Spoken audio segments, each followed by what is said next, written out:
Well, hello, hello, hello, and hello to all you wisdom walkers out there. This is Josefa Maria Enceroma coming to you with Wisdom Walk Talk here on Black Hole Radio and my YouTube channel. And this is my pre-show where I get a chance to connect with you and say hey as my radio broadcast podcast, as it's called, is playing my theme song by Stevie Wonder, Nicolela. Love it. Got to find a way to get that on here. We'll see what happens. Anyway, here we are. We made it.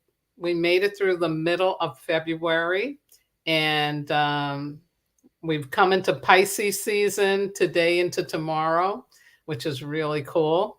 I'm a Pisces, and anytime it's your solar return, it's like a good energy. Like we like being in the energy we're aligned with. And so all of you Aquarians out there, I hope you had a really good Aquarian season. I'm very much looking forward to my Pisces season. Yeah. Hey, I got a Facebook user saying, hello, hello all. Yeah, say hi to the Wisdom Walk community. We all here working it. Yeah, I have a good show for you tonight. It's a continuation from what I did 2 weeks ago live, talking about healing those ancestral wounds. And I'm also going to do a Black History moment, talk to you about the great Leontyne Price, one of the greatest opera singers ever born. Came out of Mississippi. And yeah, she's amazing. So can't wait to share about her. And, I'm so grateful for my health. I'm feeling good. I haven't gotten any virus, no COVID, no Ovid. I've been very, very consciously taking care of myself and making sure I get my rest, drink my water. And just stay away from a lot of negativity and fear and stress stuff. And I encourage all of us to do that. We really do have to make sure that we're not taking on more stuff, and especially stuff that's not ours. Yeah, it's really hard. So anyway, but in just a second, as my music I hear is winding down, I'll begin the show in earnest for you. Thank you for being here on my pre-talk and for connecting. Yeah, it's a really powerful time that we're living in. And despite all the tragedies, we have to stay positive. Yeah. So that has come to an end. And here we go. Good evening and welcome to Wisdom Walk Talk here on Black Hole Radio and my YouTube channel, Wisdom Walk 2 Self Mastery. I am your host and guide, Josefa Maria Enceroma. And as always, without further ado, I am going to open this channel up by honoring the ancestors. Join me. I always like to start out with my teachers, Malidoma Sobonfu Somé from Burkina Faso, land of the proud ancestors. And I also, of course, am thinking about my family members, my mom, my father, my grandmother, grandfather, aunts and uncles, friends in the community that I grew up in. And so think about who are the ancestors in your life, give them a shout out, and join me as I do this invocation. Creator, Mother, Father, God, Source, all the one, all that is. May the ancestors hear our prayers. Ancestors, ancestors, ancestors, we call out to you during this first quarter of 2024 and ask you to enable us to begin living our personal renaissance in earnest by remembering and enacting upon our higher purposes during this auspicious and landmark mineral year. Give us the strength and courage to continue to access our higher timeline where we know that what we are seeking is seeking us. Enable us to continue to accept and embrace this new age and new earth consciousness, daring greatly to live out our new narratives and knowing that these are divinely scripted for ourselves and for our world. And most importantly, continue to enable us to move forth from the dark ages of modernity by placing our heads below our hearts, valuing people over profits, and always choosing love over fear. Thank you. Thank you. Thank you. And I say amen. Asheho asa shinga bismillah. And so it is. Ashe. So, hello again, all you wonderful wisdom walkers out there. You know, February is the first of 3 fire months in this landmark mineral year of 2024 that will support personal change from the inside out. Yes. 24 is also the year of the dragon in Chinese astrology, considered to be one of the luckiest years for forward movement, both personally and professionally. And this aligns with the numerology of the year, which is the cosmic number 8, as it is associated with success, achievement, and abundance. My theme for 2024 is What You Seek is Seeking You. And the theme for February is Heal, with a focus on healing ancestral wounds. And it's one of the 5 collective commitments that I'll be spilling on throughout the year. So, thank you for joining me as I share my wisdom, my insights, and guidance for healing and personal growth development to allow your dreams to come true. Now, for those of you who are listening over the radio, over the broadcast podcast, I want you to know that if you have any problem with your internet connection, you can access the broadcast through this number. It is area code 563 999 3089. Again, that's 563 999 3089. I will be always having, this information available on YouTube, which it's streaming to right now.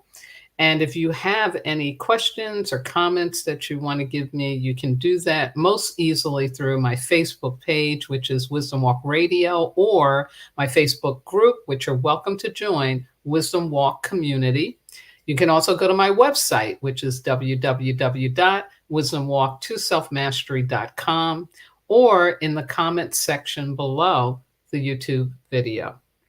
But right now, I invite you to sit or lay back and join me for another exploration of the inner landscape where we can connect to our souls and discover the true treasure of being human.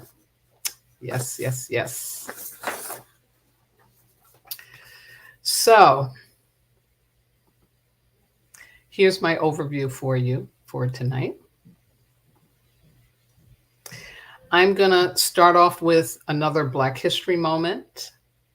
Then I'm going to do a quick review of how historical trauma impacts our health and wellness so that we can jump into these 3 practical steps I have for you about healing ancestral wounds. And then I will give you a personal growth opportunity, a personal fire ritual. Yeah. I'm going to pause for a minute because I see I got some comments. I just want to make sure I get to them. I have a Facebook user saying, hello, Jojo Pie. Hello. Hello. Thank you for tuning in. Then I have Q. Hey, Q. Juanita Robinson saying, let's go. Absolutely. Absolutely. She's wonderful. And I'll tell you about her book at the end of the broadcast. So here's my opening quote for the month. It's from the great Dr. Martin Luther King Jr. The end is reconciliation. The end is redemption. The end is the creation of the beloved community. It is this type of love that can transform opponents into friends. It is this type of understanding of goodwill that will transform the deep gloom of old age into exuberant gladness of new age. It is this love which will bring about the miracles in the hearts of men. Ashe, ashe. Good Reverend Doctor there. Absolutely. Yeah. So a reminder that we are in a mineral year. I call it a landmark year. I really think that 2024 will be a year that we'll turn back to and say, yeah, remember when, like 2000 was, 2012 was another one. 208 was another really powerful landmark year. So there will be things that will be occurring that will be contributing to us achieving our purpose, our higher purpose in life, and connecting to more of the right people that we need to be connected to. Of course, my theme for this year is from Rumi, what you seek is seeking you. And I truly, truly believe that. I truly believe that all the things we feel really called to do, really called to be, that are generative, loving, supportive, kindness, contributing to peacemaking in the world, yeah, those things are looking for us too. Absolutely. Absolutely. And so my theme for February, and it'll be repeated again in the fire months, is about heal. And this focuses on healing ancestral wounds. As it says here, the ancestors don't need you to repeat their journey. They want you to heal from it. This year, we are being more strongly than ever. We are being called more strongly than ever to heal ancestral wounds of what was done to oppress, marginalize, stereotyped, and villainize people. Yeah, so there's a lot of support. There's a lot of energy to support that happening. And our job is to know that and to look for that support, expect it, because it's real and it's happening. Yeah, yeah. So let me tell you about Leontyne Price. Oh my God. For those of you who know me, that I play classical music, I'm a classical pianist, and so I love all kinds of classical music, including opera. My mother was really big on it, and I think it was because of Leontyne Price that she really, got into it. First of all, let me tell you about opera, because opera is considered one of the hardest forms of singing for anybody to do. Opera in general is an art form that's been around for centuries. It was born in Italy at the end of the 16th century, and it's evolved into a highly complex and technical form of vocal performance. It requires a unique set of skills and abilities to master, making it one of the most challenging genres of music to sing. It's also a multidisciplinary genre. And what does that mean? That means that it brings together music and singing and dance and theater and scenography, those great scenes, that the background, the scenes, performance, because opera singers not only have to sing this stuff, they got to perform it. They have to be actors. Yeah. Costumes, makeup, hairdressing, and other artistic disciplines. And of course, it is the singers that the spotlight of operas put on, but you have all these other artists that are involved in it. So here's what makes opera so challenging, because the singing for the operatic singers, they have to produce enough wind and energy so that when they're speaking, it's called libretto. So it's spoken word, so that when they're speaking, they do it in sync to the music, right? They got to know the music. It's loud enough, even though now they'll have microphones, but back in the day, they didn't have no microphones. They have to be loud enough, and they have to sustain it. They have to sustain it. So it's a very, very challenging. And oh yeah, and then they have to have a certain range, that they can do. So, opera considered really like a big deal. Like, so it's something like, that only wealthy people used to be able to have access to. It was, if you knew about opera, that meant you were intelligent and you were upper class. It was that kind of thing. So you can imagine that this little black child from Mississippi becoming one of the most famous and most internationally recognized opera singers ever. Leontyne Price. You can imagine what her journey was. So let me tell you a little bit about her background of growing up. Her full name is Mary Violet Leontyne Price. She was born on February the 10th in 1927. She is, by the way, still living. She's a living legend. She just celebrated her 96th birthday. Um, and she was the first African American soprano. She is a soprano to receive international acclaim. From 1961, she began a long association with the Metropolitan Opera House, and she was the first African American to be a leading performer. She also appeared regularly at the world's major opera houses like the Royal Opera House in London, the San Francisco Opera, which is a good one, La Scala, which is like the greatest opera house in the world because it's in Italy, and Italy's where opera was born.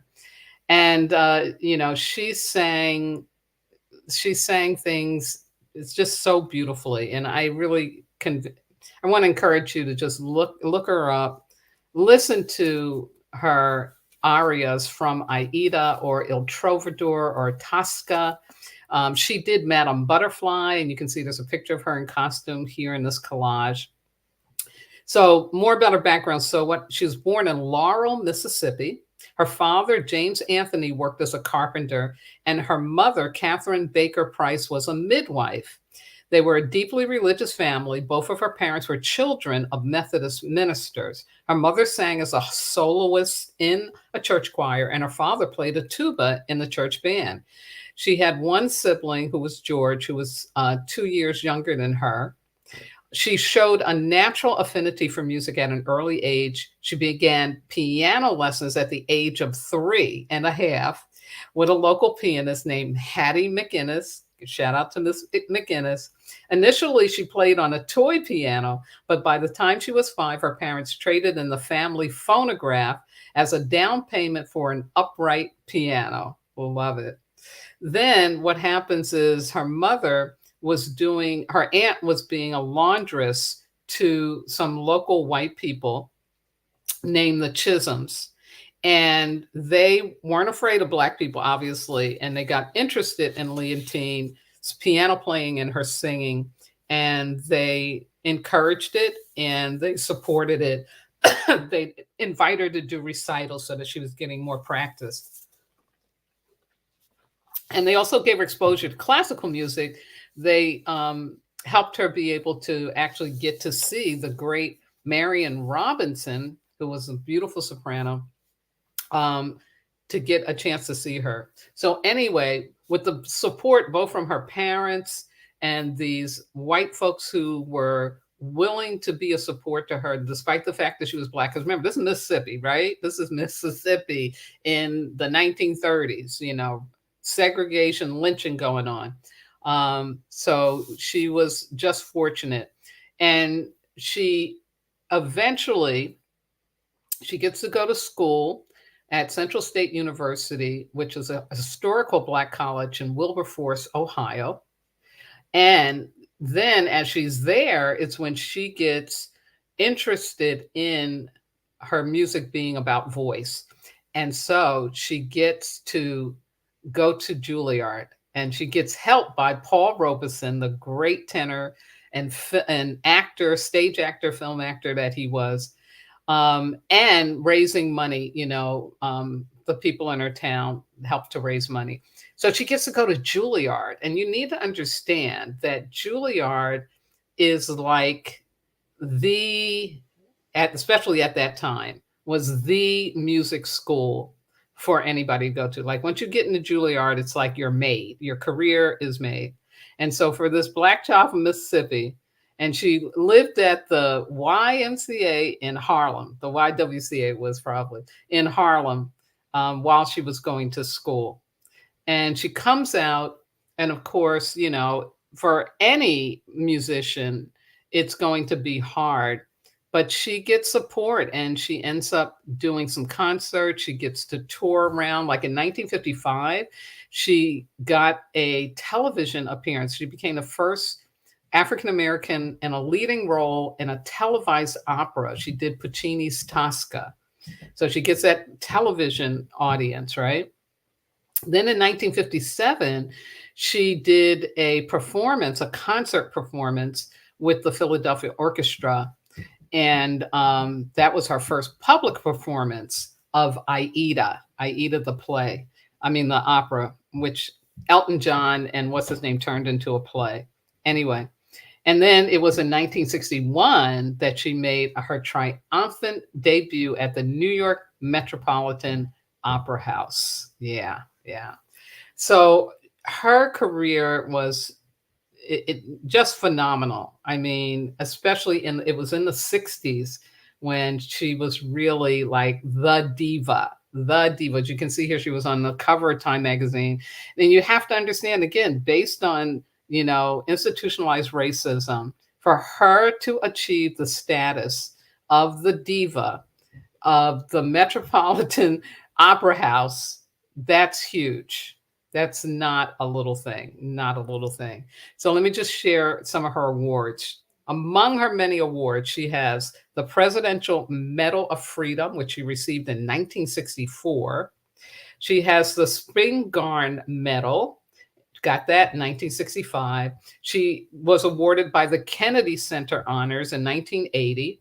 She's got a National Medal of Arts, which she got in 85.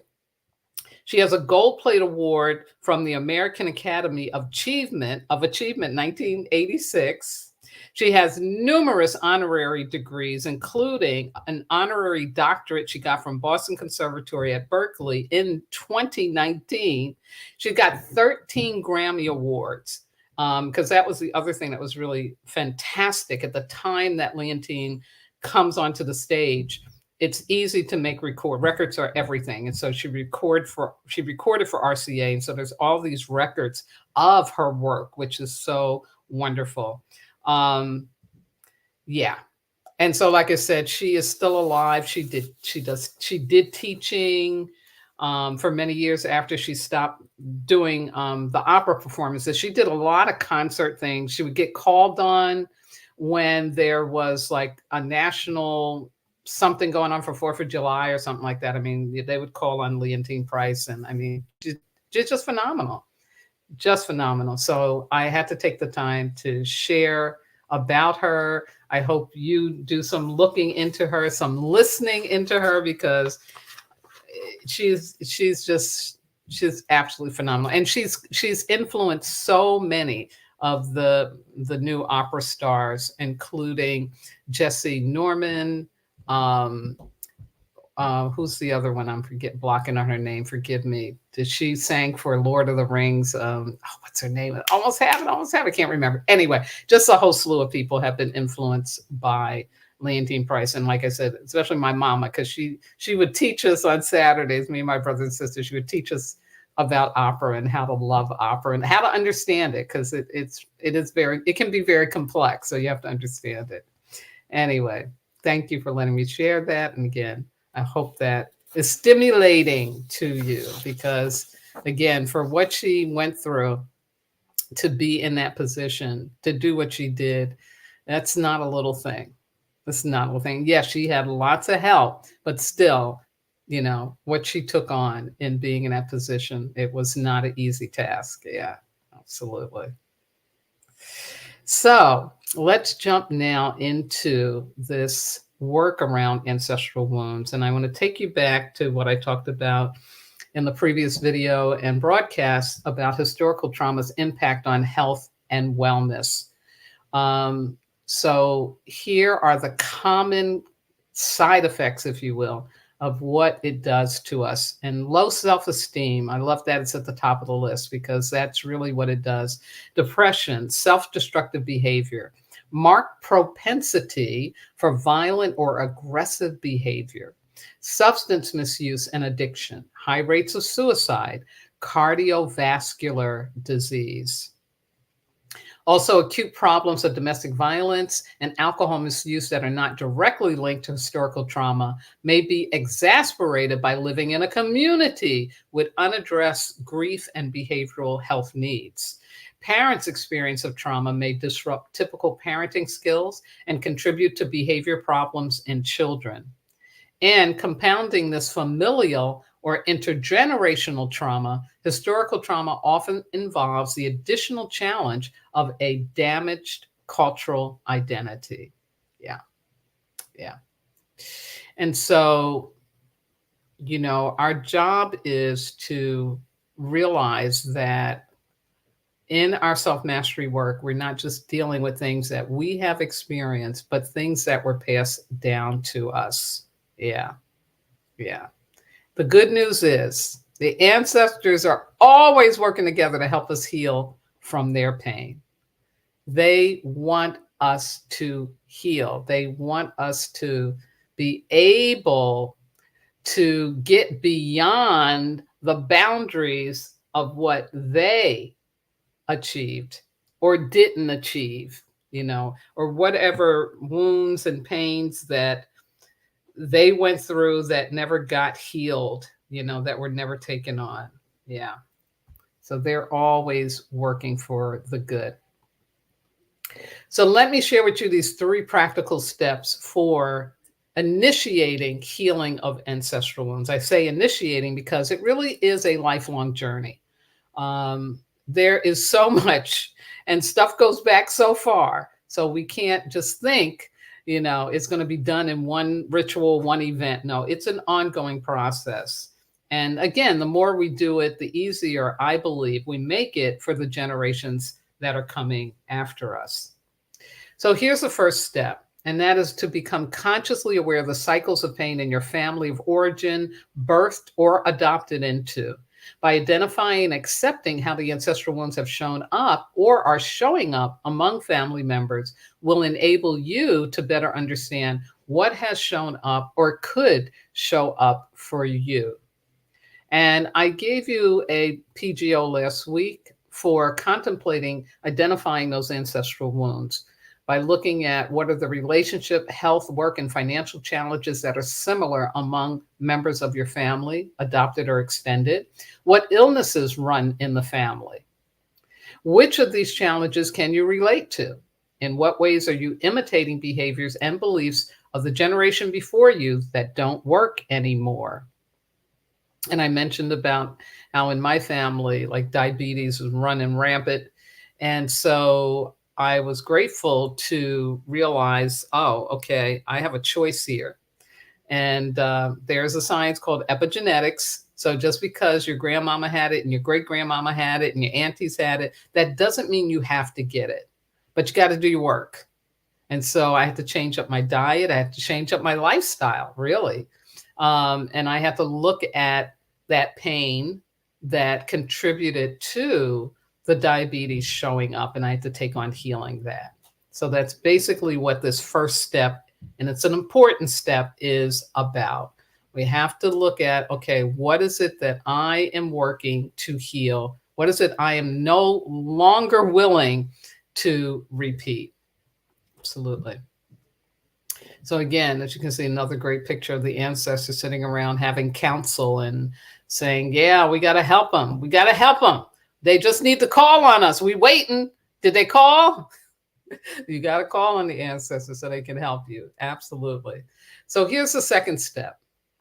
I strongly encourage you to set a sacred intention for learning to love yourself unconditionally. Remember that first impact of historical trauma is on low self-esteem. Yeah. It just like pushes us into the ground. So the second step is the first way to move forward. We have to declare, we have to commit to learning how to love ourselves unconditionally. And even if you think you love yourself right now, I guarantee you there are many areas of your life where you're not loving yourself. Yeah. Deeply embedded wounds create a barrier that closes you off to your true self. You believe that the pain body is who you really are, and that embedded, dysregulated, fear-centered behavior is your true personality. And it can show up like, I'm bad, I'm stupid, I'm not enough, I can never, fill in the blank. And by saying, make a sacred intention, you do this when you are sitting alone, sitting still and quiet, connecting to your God, your ancestors, your spirit guides, and other loving entities, whatever works for you.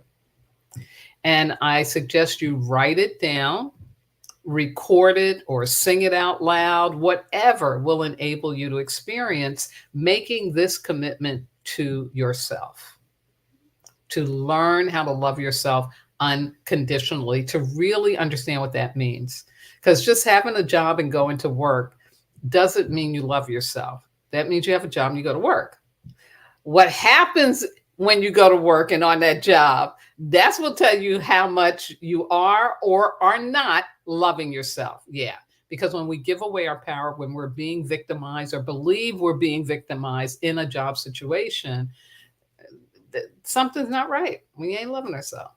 And it shows up in all relationships and things. So this is about really taking on, I'll make it big again, a sacred intention to learn how to love yourself unconditionally, meaning throw away, I got to have the most perfect eyebrows before I love myself. Throw out, I have to be the perfect weight before I love myself.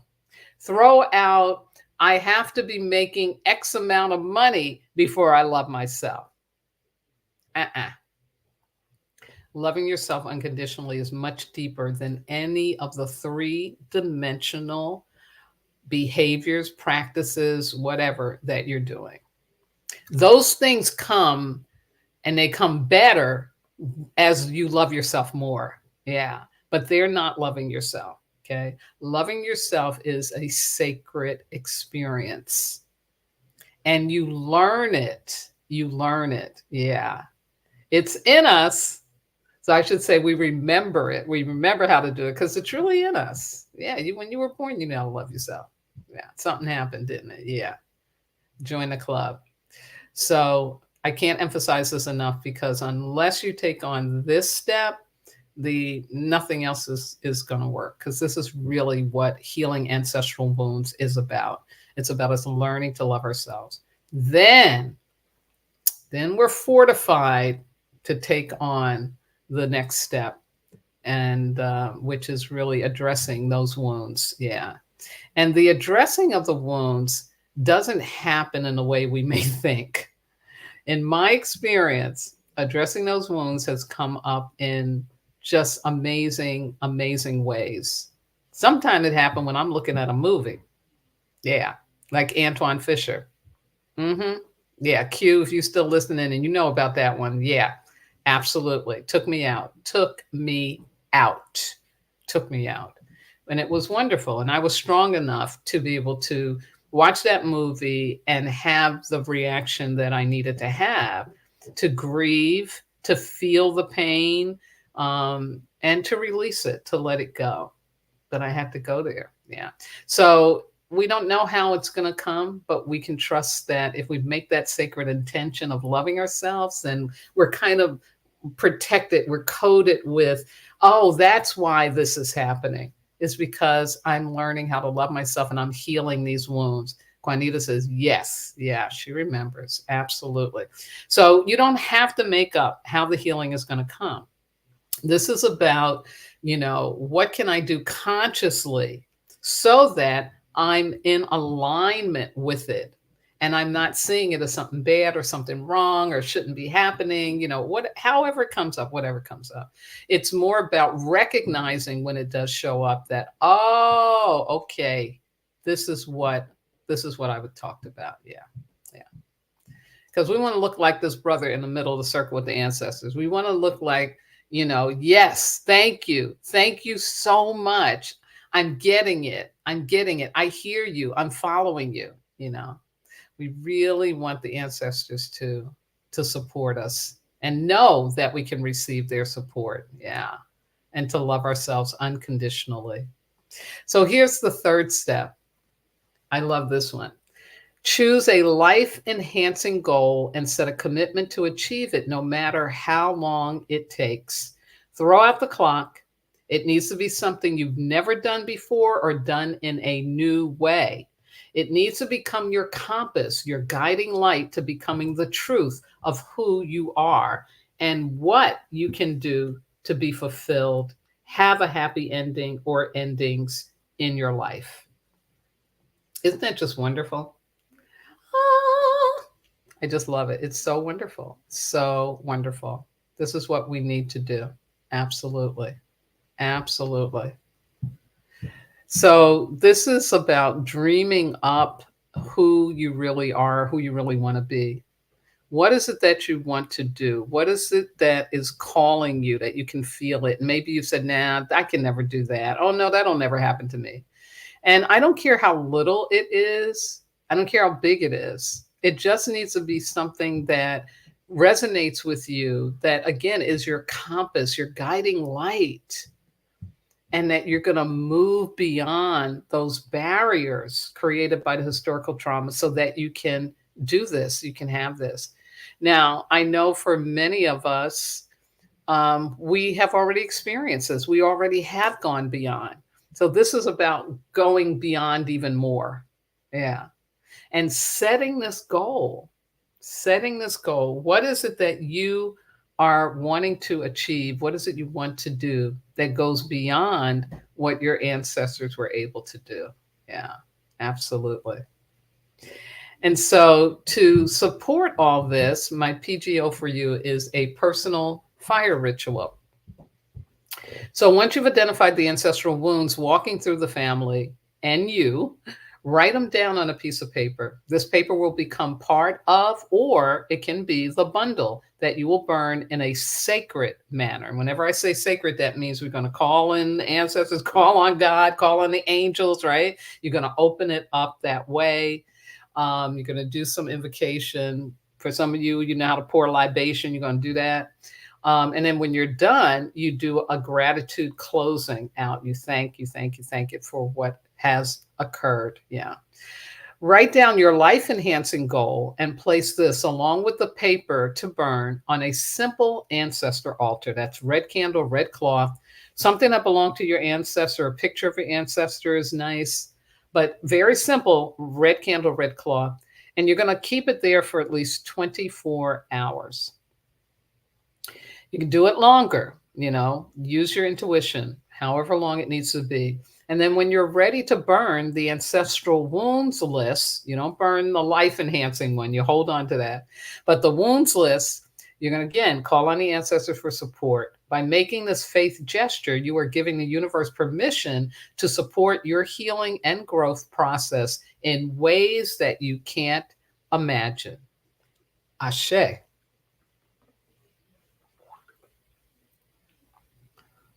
Wonderful.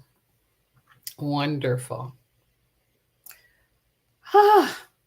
It's powerful work. It's powerful work. I'd love to hear back. So don't hesitate to reach out and give me some feedback about how this works for you. It's worked for me, so I believe it can work for you as well. Here's my Sarah saying for the month. Miss Sarah said, a time emerges when we realize it is more painful to stay closed than to open freely to life's flowering. Woohoo! I love that. Isn't that just beautiful? Absolutely. Well, we have come to the conclusion of this episode, of this offering of Wisdom Walk Talk. And as always, I want to first shout out to my wonderful engineer, Miss Yvette Parker, and the entire Black Hole Radio Be Well family for their continued support of this platform so that I can be here with you, spilling out this good stuff. Yeah. Also want to shout out to all my regular listeners out there and my regular watchers. And all of those of you who have wisdom walk with me, and you know who you are. Those of you who are looking forward to wisdom walking with me, I can't wait. To my family on both coasts and in the middle of the country, to my spiritual kin everywhere, my transformational leadership colleagues like Miss Amanda, to my medicine brothers and sisters around the world, and those who may be listening or watching for the first time. Thank you. Big thank you. I couldn't be doing this without your loving support. Ashe, ashe. Now, for those of you listening in on the radio, just to say you can have access to my videos on this monthly elemental wisdom for February, the astrology for self-mastery. I also put out, and that's on my YouTube channel, Wisdom Walk to Self-Mastery. Woohoo! And again, you can get notified by going on my Facebook page, Wisdom Walk Radio, or the Facebook Wisdom Walk community, or if you're subscribed to my YouTube channel. No problem. And I have some comments here that I want to share. Da, da, da. Great episode, Jojo Pamaria and Saroma. Thank you. Thank you from Facebook. Love it. Thank you so much for that feedback.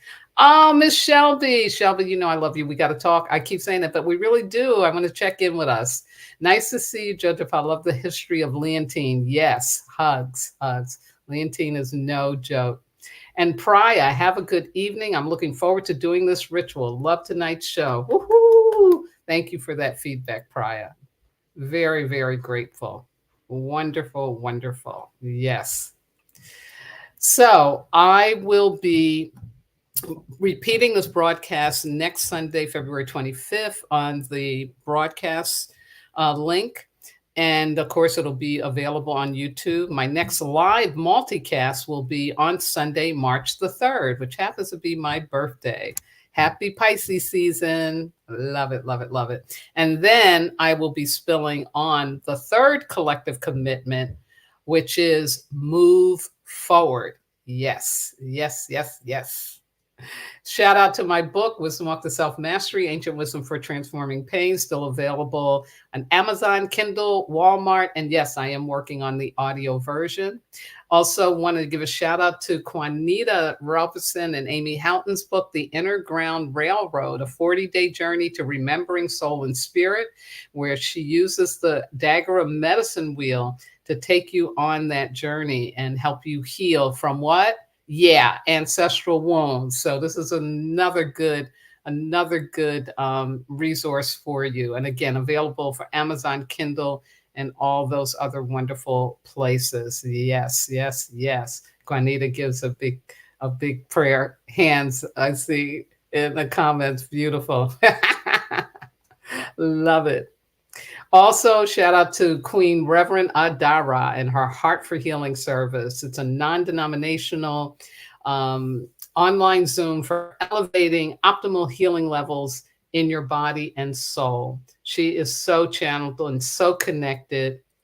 She is a follower of Jesus Christ like I am. So she makes reference to the Bible and she makes reference to Jesus, but she doesn't discriminate. Anybody who wants to be there can be there. It's absolutely free, and it's on the first and third Wednesday of every month. And you can go to her website, spiritismylife.com, click on events, and that will give you the access link. I try to do this at least once a month because she is so powerful in the healing energy she brings forth, that it feeds me, it nourishes me. So I hope that you will take advantage of that, of good Queen Adara. Yeah, she's amazing. And then one more comment from Shelby said, yes, happy birthday on the 3rd. Thank you, Shelby. Love it. So last but not least, I want to thank my God, my ancestors, my spirit guides, loving entities, everything that walks with me, keeps my head to the sky, my feet to the ground, and my heart open to do this important work with and for all of you. So please have a very healthy and safe, and we've got a mineral week starting tomorrow on Monday, connecting with the souls of others through unity consciousness. Now, remember, wear those masks. COVID and other viruses are still walking around.